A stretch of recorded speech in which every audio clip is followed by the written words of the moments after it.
اور کون سا حکم پہلے تھا، بعد میں کون سا حکم الگ آ گیا، حکم چینج ہو گیا. یہ تمام تبدیلیاں جو ہے بہت ساری تبدیلیاں ہیں، لیکن جو ہے ہر ایک کے اندر اتنی کیپیسٹی نہیں ہے، صلاحیت نہیں ہے کہ وہ جو ہے ان مسائل کو نکالے. تو اب کیا حل کرنا چاہیے؟ تو وہ لوگ کیا کیے، علماء کی اور اسلامک اسکالرس کی بڑی ٹیم کو جمع کرے، بڑے بڑے جو اپنے وقت کے بڑے عالم تھے ان سب کو جمع کرے، ان کے سامنے یہ ایشو رکھے کہ ایسے اب جو ہے فیوچر میں بہت سارے لوگ ایسے بھی آ جائیں گے جو نہ قرآن پڑھ سکتے، حدیث بھی نہیں پڑھ سکتے، ان کو جو ہے اتنی نالج بھی نہیں کہ وہ احکام جو ہے اسلام کے رول کو جان سکے. تو ان کے واسطے شارٹ اینڈ سویٹ ایک مختصر سا جو ہے کچھ بیان کر دینا چاہیے، تاکہ ان کو جو ہے پورا اگر نہیں بھی پڑھ سکے اتنا بھی سن لیے تو کافی ہو جانا. تو وہ لوگ کیا کیے، ٹھیک ہے بلکہ بڑے بڑے اسلامک اسکالر، بڑے بڑے فقہا، محدث، علماء جو صحابہ کے زمانے کے ساتھ ہی بعد میں تشریف لائے ہیں، وہ لوگ مل کر جو ہے کیا کیے، قرآن و حدیث کو پورے سامنے رکھے، پورے احادیث کو اکٹھا کرے، پورے جتنے بھی قرآن کی آیتیں ہیں پوروں کو سامنے رکھ کر ایک ایک مسئلہ بیان کرتے گئے. تو لہذا وہ لوگ قرآن کو پڑھے کہ قرآن کو پڑھنے کے میں غور کرے کہ 6ویں پارے میں وضو کے بارے میں بتایا گیا کہ اذا قمتم الی الصلاۃ فاغسلوا، جب تم نماز کے لیے جاؤ تو چہرہ دو، ہاتھ دو، پیر دو، سر کا مسح کرو. یہ 4 چیزیں بیان کی گئی. تو عالم صاحب بیان کرے کہ وضو میں 4 چیزیں کمپلسری ہے. تو اب لہذا ایک عام آدمی ہے، اس کو جو ہے قرآن کی آیت ڈھونڈنا، تلاش کرنے کی ضرورت نہیں ہے. وہ مول صاحب وہ حضرت بیان فرما دیے کہ وضو میں 4 چیزیں ضروری ہے، تو لہذا وہ جو ہے 4 چیزیں کر لیتا. تو ایسا وہ لوگ نچوڑے پورا حدیثوں کو، قرآن کی آیتوں کو پوروں کو سامنے رکھ کے ایک نچوڑ بیان کر دیے، شارٹ اینڈ سویٹ بیان کر کے لوگوں کے سامنے رکھ دیے. ان کو بولے کہ بھائی تم اتنا بہت پڑھ لو، اتنا تمہارے واسطے کافی ہے. اب تم جو ہے ہمیشہ قرآن حدیث کہاں ڈھونڈ لیتے بیٹھتے ہو، اتنے بڑے بڑے حدیثاں ہیں، اتنی بڑی بڑی آیتیں ہیں، اور اس کے معنی الگ ہے، اس کی میننگ الگ الگ ہے، اس میں جو ہے کوئی ناسخ ہے، اس میں احکام میں چینجنگ بھی آتی رہی ہے. اتنا سب کرنے کے بجائے تم یہ پڑھ لو، تمہارے واسطے سہولت ہے. تو اس کو جو ہے فقہ کہتے ہیں. تو ایسے جو اسلامک اسکالر تھے ان کو جو ہے امام کہتے ہیں، تو امام کہا جاتا ہے ان کو. تو ایسے بڑے 4 اسلامک اسکالر جورسٹ گزرے ہیں جن کو امام کہا جاتا ہے، اور ان کی پلورل ہے ائمہ اربعہ. امام کی جمع ہے ائمہ، اربعہ کہتے ہیں 4 اسلامک جی کہ 4 بڑے امام ہیں. تو کون سے ہیں؟ نمبر 1 ہے امام اعظم ابو حنیفہ، اور جس کو حنفی لوگ فالو کرتے ہیں. انڈیا میں بہت سارے لوگ جو بھی ہے وہ حنفی اسکول آف تھاٹ کے ہی فالو کرنے والے ہیں، انہیں کو فالو کرتے ہیں. اور امام شافعی ہے. نمبر 3 جو ہے امام مالک ہے. نمبر 4 ہے امام احمد بن حنبل. یہ بڑے 4 اسلامک اسکالر ہے، جورسٹ ہے، جو لوگ جو ہے قرآن و حدیث مکمل سامنے رکھ کر جو ہے احکام کو بیان کر کے کھلے الفاظ میں، آسان الفاظ میں بیان کیے ہیں. تو دنیا میں جتنے بھی لوگ ہیں 75 سمجھیے یا اس سے کچھ اور زیادہ یا کم، انہی 4 بڑے علماء کو فالو کرتے ہیں. تو یہ ان کو جو ہے مجتہدین بھی کہا جاتا ہے، امام بھی کہتے ہیں، مجتہدین بھی کہتے ہیں. تو ان کے بارے میں بتلایا جا رہا ہے کہ ان میں سے کسی ایک کو فالو کر لینا چاہیے. یعنی عام مسلمان ہیں وہ جو ان کو چاہیے کسی ایک کو فالو کر لینا چاہیے، چونکہ چاروں بھی درست ہے، چاروں بھی حق ہے. وہ لوگ اپنے حساب سے غور و فکر کیے ہیں اور رول کو جو ہے شارٹ میں بیان کیے ہیں. تو ان میں سے کسی ایک کو بھی فالو کر لے رہا ہے تو امید ہے کہ اللہ تعالیٰ اس کو قبول کر لیں گا. لیکن جو ہے سر میرا ایک کوشچن ہے جی، قرآن میں تو بار بار یہ بھی بولا گیا ہے کہ نبی کے سنت کو فالو کرو، تو ہم کسی سنت کو کیوں فالو کریں جب ہمیں قرآن میں بار بار حکم دیا گیا ہے کہ نبی کی سنت کو فالو کرو؟ یہ اچھا سوال بھی ہے. میں وضاحت کر دیتا ہوں کہ جو یہ 4 ائمہ ہیں وہ اپنے مزاج کا یا اپنے گھر کا بیان نہیں کیے ہیں. وہ جو ہے پڑھے ہیں، قرآن میں پڑھ کر جو ہے اسی کو اردو آسان الفاظ میں بیان کر رہے ہیں. مثال کے طور پر سمجھیے، ہم جو ہے ہمارے محلے میں امام صاحب ہوتے، محلے میں خطیب صاحب ہوتے، تو ہر ایک میں جو ہے اتنی صلاحیت نہیں ہوتی کہ جا کے جو ہے نماز خود پڑھے یا خود پڑھائے. ہم امام صاحب جو بولتے ہیں فالو کر لیتے ہیں کیونکہ ہم کو ان پہ بھروسہ ہے. تو ایسے ہی جو ہے اس زمانے میں جو صحابہ کے زمانے کے قریب تھے وہ حضرات کیا کیے، قرآن میں پڑھ کے شارٹ میں بیان کیے ہیں. تو وہ لوگ اپنے گھر کا یا اپنے دماغ کا لا کے بیان نہیں کر رہے ہیں، بلکہ وہ لوگ جو ہے قرآن و حدیث میں جو ہے اسی کو جو ہے بیان کر رہے ہیں. تو یہ کہنا کہ کوئی بھی امام کی کیوں فالو کرے، امام اپنی بات کو فالو کرنے کے لیے نہیں کہہ رہے ہیں. امام صاحب جو حدیث میں آیا وہ بتا کے بول رہے ہیں کہ بھئی حدیث میں آیا یہ فالو کرو. تو چونکہ ہر ایک کے اندر اتنی صلاحیت نہیں ہوتی کہ پورے احادیث کو پڑھے، پورے قرآن کی آیتوں کو پڑھے، اس واسطے وہ لوگ پورا غور فکر کر کے بڑی ٹیم، ہزاروں لاکھوں علماء کی ٹیم کے ساتھ مل کر کام کیا گیا ہے، اور صحابہ کے زمانے کے ساتھ قریب تھا. تو اس واسطے بول رہے ہیں کہ تم جو ہے اتنے صدیوں بعد اس دنیا میں آئے ہیں، ہو سکتا ہے کہ تم کو کچھ بھٹک جائے. تو انہوں جو بیان کی ہے اور صدیوں سے لوگ ان کو فالو کرتے آ رہے ہیں. بڑے بڑے جتنے بھی دنیا میں اولیاء ہے، بڑے اسلامک اسکالر سب ان کو فالو کر رہے ہیں. تو لہذا ان کو فالو کر لینا چاہیے. اس کو جو ہے تقلید کہا جاتا ہے. امام بخاری بھی تو بہت بڑے اسکالرس گزرے ہیں. جی بخاری بھی تو بہت بڑے اسکالرس گزرے ہیں. نہیں، ہم جو ہے کسی ایک محدود علاقے کے کسی محدود زمانے میں دیکھیں تو شاید مسئلہ سمجھ میں نہ آئے. اب 1400 سال سے جو چلتا رہا ہے، ہندوستان کے غریب نواز ہو کہ بغداد کے حضرت پیران پیر ہو، پوری دنیا میں ادھر ادھر دیکھا جائے تو جتنے بھی بڑے بڑے اولیاء ہیں وہ لوگ تمام جو ہے اسی کو فالو کرتے ہیں. دوسری چیز یہ ہے کہ وہ لوگ جو ہے قرآن و حدیث کے خلاف بیان کر رہے ہیں تو آپ بول سکتے تھے کہ ہم ان کو فالو کیوں کریں.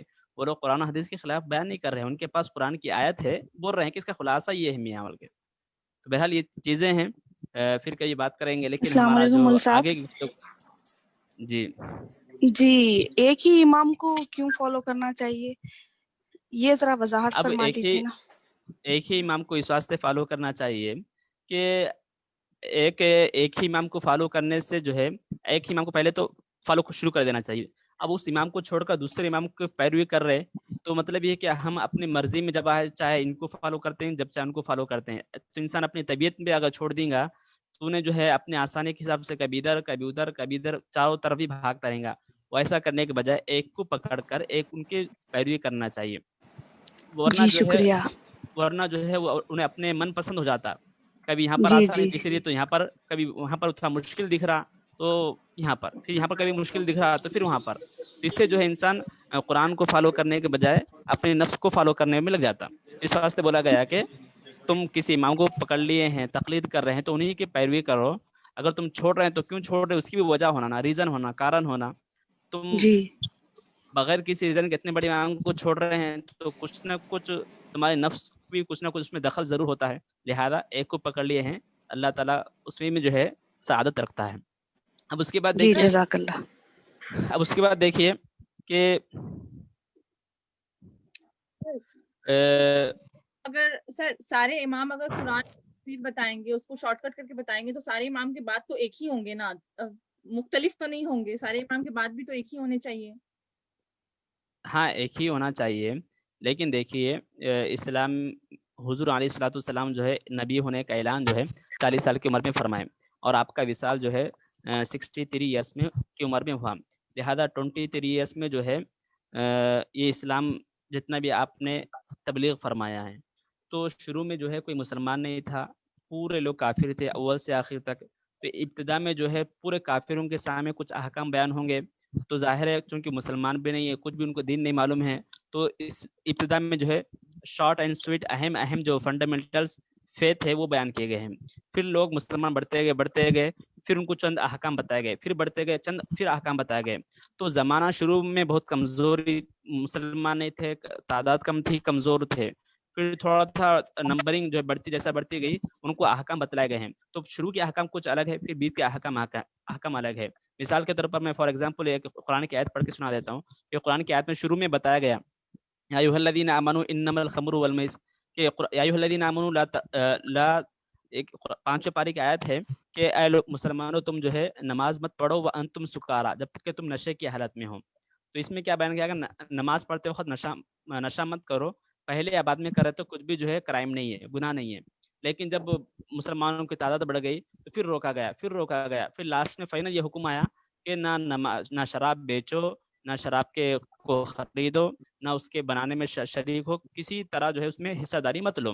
تو شروع کا حکم الگ ہے، پھر فائنل جو ہے وہ حکم الگ ہے. تو شروع میں کیا آیا تھا کہ شراب کے قریب مت جاؤ، کیا آیا تھا شروع میں یہ آیا تھا کہ نماز پڑھتے وقت شراب مت پیو، پھر اس کے بعد پھر تھوڑی سختی آ گئی. تو یہ پورے احکام میں سر وہ تو کیا پورا حکام الگ ہے، پھر تبدیلی آتے آتے پھر احکام کچھ الگ ہیں. سر اگر ایک ہی بار وہ بولتے ہیں تو حرام ہے تو کوئی فالو نہیں کرتا، اسی لیے اللہ تعالیٰ نے وہ انسان کی فطرت کو جان کر کے دھیرے دھیرے ہاں، تو یہی میں یہی بول رہا ہوں کہ احکام جو ہے شروع میں انسان کی فطرت کے مطابق جو ہے تبدیلی آہستہ آہستہ آتی گئی ہے. تو لہٰذا اگر کوئی آدمی یہ شروع کی آیتوں میں جو شروع کی آیتیں ہیں اگر وہ پڑھ کر یہ بولے کہ اس میں تو نماز کے دوران نہیں پڑھنے کا، نماز کے دوران پڑھنے سے منع نہیں، نماز کے دوران جو ہے پڑھنے سے منع کیا، پینے سے منع کیا گیا، اس کے علاوہ میں پی لے سکتا ہوں، ایسا فالو نہیں کر سکتا کیونکہ وہ شروع کی آیتیں تھیں، وہ منسوخ ہو گئی، پھر بعد میں نیا حکم آ گیا. یہ تمام چیزیں ہیں. تفسیر میں تو جی یہ مول صاحب ایک سوال. اب چونکہ میں یہ تمام چیزیں جو ہے فی الوقت وقت کم ہے، میں یہ تمام چیزیں جو ہے یہاں پر سالو نہیں کر سکتا ہوں. تو آپ کو اگر بات کرنا ہے تو پھر بعد میں بات کر سکتے ہیں. مول صاحب اب کوشچن اور آیا جو تو ہے پھر کیسا پوچھنا؟ پڑھانے کے بعد کوشچن آتے نا ذہن میں. ہاں کوشچن پوچھ سکتے ہیں، اس کا جواب دیا جا سکتا ہے، لیکن جو ہے ڈیٹیلز میں ہم اس واسطے بیان نہیں کر سکتے کہ بہت سارے افراد جو ہے آگے بڑھ کر سمجھنا چاہیں. نہیں، نبی اکرم پیروی تقلید نہ کرے، لیکن آپ صلی اللہ علیہ وسلم کے زمانے میں دوسرے افراد جو جی ایک بہن بھائی سے ایسا رشتہ قریبی رشتوں میں سے رشتہ ہو جاتا تھا. اب یہ زمانے میں نہیں کرنا جائز نہیں رہتا، ماموں سے چاچا سے ایسا بول کے ہے نا، وہ بھی یہ اجمانوں میں آتا کیا؟ نہیں دیکھیے ماموں، آپ شاید یہ بولنا چاہ رہے ہیں کہ خالہ کی بیٹی، ماموں کی بیٹی، پھوپھو کی بیٹی سے رشتہ کرنا، یہ شاید بولنا چاہ رہے ہوں گے آپ. پہلے نہیں تھا ایسا، اب نہیں ایسا پہلے کر بھی اسلام میں تو حضور علیہ السلام کے زمانے سے یہ چیز جائز ہے کہ ماموں کی بیٹی سے، پھوپھی کی بیٹی سے، خالہ کی بیٹی سے نہیں مول رشتہ صاحب، جائز ہے. جی بھانجی ہے اگر تو ماموں سے شادی کرنا، جب بولتے امت بہت کم تھی نا تو بڑھانے کے لیے ایسا کرنا جائز تھا نا. اب دیکھیے آدم علیہ السلام کے زمانے کی بات الگ ہے. آدم علیہ السلام کے زمانے کے ساتھ آپ بات کر رہے ہوں گے کہ جب آدم علیہ السلام یعنی دنیا کے ابتدا میں، دنیا کی جب ابتدا ہو رہی تھی تو اس موقع پر جو ہے حضرت آدم علیہ السلام کو ایک دن میں ایک بیٹی ایک بیٹا پیدا ہوتے تھے. تو ایک دن میں جو بیٹی بیٹا پیدا ہوئے وہ آپس میں بھائی بہن کہلاتے تھے. تو لہٰذا دوسرے دن جو بھائی، وہ لوگ نکاح نہیں کر سکتے تھے. دوسرے دن جو پیدا ہوئے انہی سے پیدا ہوئے، لیکن دوسرے دن پیدا ہوئے، تو ہر دن ان کو ایک بیٹا بیٹی پیدا ہوتے تھے. تو دوسرے دن جو پیدا ہوئے آگے یا پیچھے دوسرے دن پیدا ہوئے تو ان سے کر سکتے تھے. تو ابتدا میں ویسا تھا، لیکن اسلام میں جو ہے حقیقی بہن بھائی سے منع کیا گیا. تو آدم علیہ یہاں پر السلام کے دیکھیے زمانے کی بات. جی، تو یہاں پر یہ بتایا جا رہا ہے کہ جو اولیاء ہے وہ تو بہت سارے گزرے ہیں، ان میں سے 4 بڑے مشہور اولیاء ہے. ایک ہے حضرت غوث اعظم شیخ عبد القادر جیلانی رحمۃ اللہ علیہ، اور دوسرے ہیں حضرت شیخ معین الدین چشتی رحمۃ اللہ علیہ، اور تیسرے ہیں حضرت شیخ محمد بہاؤالدین نقشبندی، اور ایک ہے حضرت شیخ شہاب الدین عمر سہروردی رحمہ اللہ. تو یہ 4 بڑے اولیاء گزرے ہیں. ان کو جو ہے صوفی بھی کہا جاتا ہے، اور یہ اپنے وقت کے بڑے شیخ رہے ہیں، بڑے امام رہے ہیں. تو بہرحال یہ بہت بڑے اولیاء ہے اور ان کا مقام بڑا ہے. تو بہرحال دنیا میں جو بھی ولی ہو ان کا احترام کرنا چاہیے، ان کی عظمت کو بجا لانا چاہیے اور ان سے محبت صوفی کرنا کس کو چاہیے. بولتے ہیں؟ صوفی کے معنی صوفی کیا کا ہے؟ مطلب یہی ہوتا ہے، صوفی کا مطلب یہ ہوتا ہے کہ جو انسان اپنے آپ کو گناہوں سے محفوظ رکھے اور جتنا بھی کام کر رہا ہے اس میں اخلاص سے کام کرے، یعنی نیک عمل جتنا بھی کر رہا ہے اس میں صرف یہ نیت ہو کہ اللہ تعالیٰ اس سے راضی ہو جائے، اور جو ہے اپنے دل کو پاک رکھ رہا ہے تو یہ کام کرتے ہوئے آگے بڑھتا جائے تو ایسے آدمی کو صوفی کہتے ہیں. تو صوفی کا مطلب یہ ہوا کہ جو اپنے آپ کو گناہوں سے دور رکھ رہا اور جتنے بھی کام کر رہا ہے اس میں ریاکاری سے، دکھاوے سے بچ رہا ہے، تو ایسے افراد کو جو ہے صوفی کہا جاتا ہے. تو ان صوفیوں کی ایک بڑی تعداد ہے، تو ان میں جو ہے بڑے بڑے بزرگ ہیں، ان میں کے 4 یہ بتلائے گئے ہیں. تو بہرحال آج اولیاء کے بارے میں اور 4 ائمہ اربعہ کے بارے میں مختصر سی بات ہوئی ہے. پھر انشاءاللہ تعالی کل بہت اہم ٹاپکس ہے، 5 کلموں کے بارے میں اور ان کے ترجمے کے بارے میں ہم سنیں گے، اور ساتھ ہی ساتھ جو ہے کل ہم اسلام کے جو ارکان ہیں یہ اس کے بارے میں گفتگو کریں گے، اور ساتھ ہی ساتھ یہ فرض، واجب، سنت، مستحب، یہ جو اسلامک ٹرمز ہے اس کے بارے میں بھی مختصر سماعت کریں گے. تو بہرحال یہیں پر بات کو ختم کیا جاتا ہے. پھر انشاءاللہ تعالی کل ملیں گے. وصلی اللہ تبارک و تعالی علی خیر خلق سید نبینا مولانا محمد وبارک وسلم برحمتک یا ارحم الراحمین والحمد للہ رب العالمین. السلام علیکم ورحمۃ اللہ وبرکاتہ.